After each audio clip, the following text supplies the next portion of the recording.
So I'm Yumio Sanayoshi. I'm the owner and founder of Penguin Coding School. We've been teaching coding in Lexington, Massachusetts for the last 5 years. And we were in person, then we went all online last year. And this year it's going to be a hybrid where we offer in-person camp as well as online summer classes. So, okay. So this is a picture of our in-person. These are just stock photos. And this is going to be our online. Our online is like it was last year. We'll have half day, 1 week intensives, morning 10 a.m. to 12, afternoon 1 p.m. to 3 p.m. With a 15-minute break. We've kind of mastered this format. So I think, you may think, even kids as young as like 6 years old, we've been able to kind of have them engaged the entire time. So if you have like a morning or afternoon that you want an online summer experience, we have that available for all ages from age 6 all the way up to 18. We also have kind of after school type after school type classes, again, online. On Monday, Wednesday, or Tuesday, Thursday. So these are twice weekly, and they go for like half a summer for 4 weeks. So that if you're on vacation one half of the summer, you can do our online classes, 4 to 5 p.m., 4 to 5:30, 5:30 to 7. The later times are usually for older kids. And again, these have been popular for the summer learning. But I'd like to talk more about in-person. So we have a in-person from 9 a.m. to 3 p.m. So with, a lot of parents, I think, understandably don't want their kids staring at a screen all 6 hours after a whole year of remote learning or on-screen learning. So this is really more of a mixture of, 2 hours of coding, but there's going to be hands-on science, which will often be outdoors. There'll be a 1 hour robotics, again, hands-on, with a liberal amount of time where we walk to a nearby park. We're located near the Hastings Park. So for those of you who know Lexington, we're right in the kind of town center. It's like a 5-minute walk to the park where the people will have outdoor lunch, and also with half an hour snack break. And after hours, there'll be games and Lego robot building. Okay. So a typical day, again, in person, there'll be kind of a morning coding for an hour, and then there'll be hands-on science with 3D printing, lunch, again, outdoors with, at a park with liberal amounts to kind of just get, stretch your legs, coding, break, and robotics.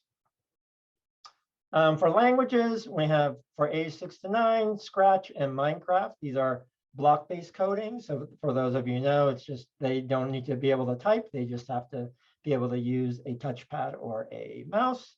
For the older kids, we offer JavaScript and Python. And I'll show you how we kind of, administer these languages.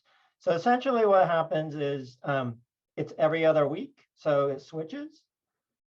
So if you take it this week, you'll get Scratch. If you take it this week, you'll have Minecraft.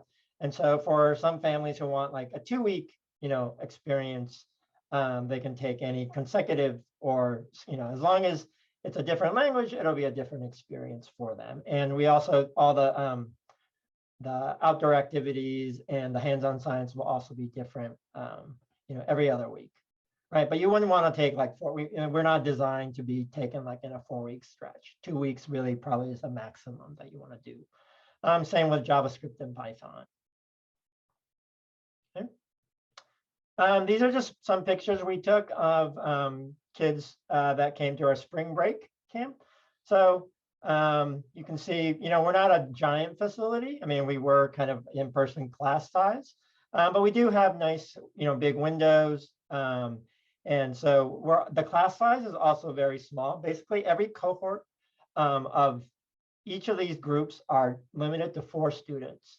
So with every 4 students, there's going to be an adult teacher plus a counselor kind of assistant. So these are some of the spring break camp scenes. So again, because it's such a small class, we can, distance 6 feet apart with windows open, full ventilation with masks. These are some outdoor activities that the counselors and the children were participating in. Outdoors, we have kind of a big tent for that. These pictures, we didn't have a nice lunch picture this year, but these are from the summer camp before COVID, where we would go out in between, during the lunchtime and in a nearby park and just have fun. Obviously, there'll be social distancing and masking, except when they're eating, but that's kind of a way for them to, stretch their legs. They're not, staring at a screen all day. Again, they come back for, coding class in the afternoon. We have, robotics. So robotics is Lego, but also like actually building things with kind of DIY style. They're like building things with wires and robots. Wires and like battery packs and motors. Again, I think, for our type of instruction, I think, smaller is better. And so we have a very small cohort size, 4 students per group. So that's, 4 students for the younger age group and then 4 students for the older age group.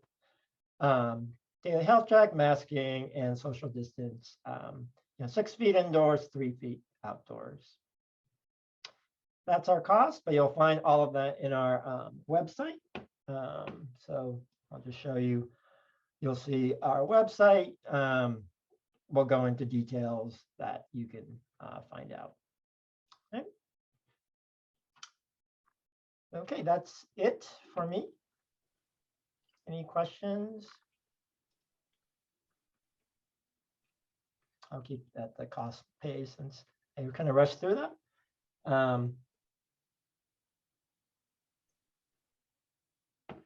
For the robotics projects, is there like a programming element as well, or that's just purely like not related? There is a program. So the Lego robotics, there's a software that they'll use to actually program. So there's like a build your own thing where there is no programming element. And then the Lego robotics, there's a whole software package that they would be using.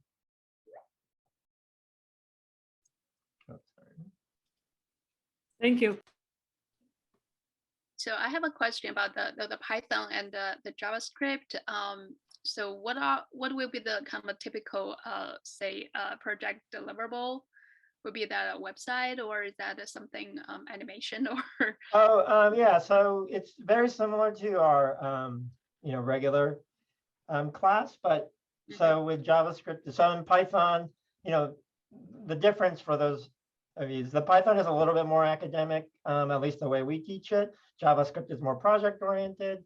JavaScript, they get to build like a video game using kind of the JavaScript and web technologies. Python, they're going to build, it's more text-based, so they're going to be building like a choose your own adventure game using text. So in terms of level, these are all aimed for beginners. And so, students don't need any background whatsoever.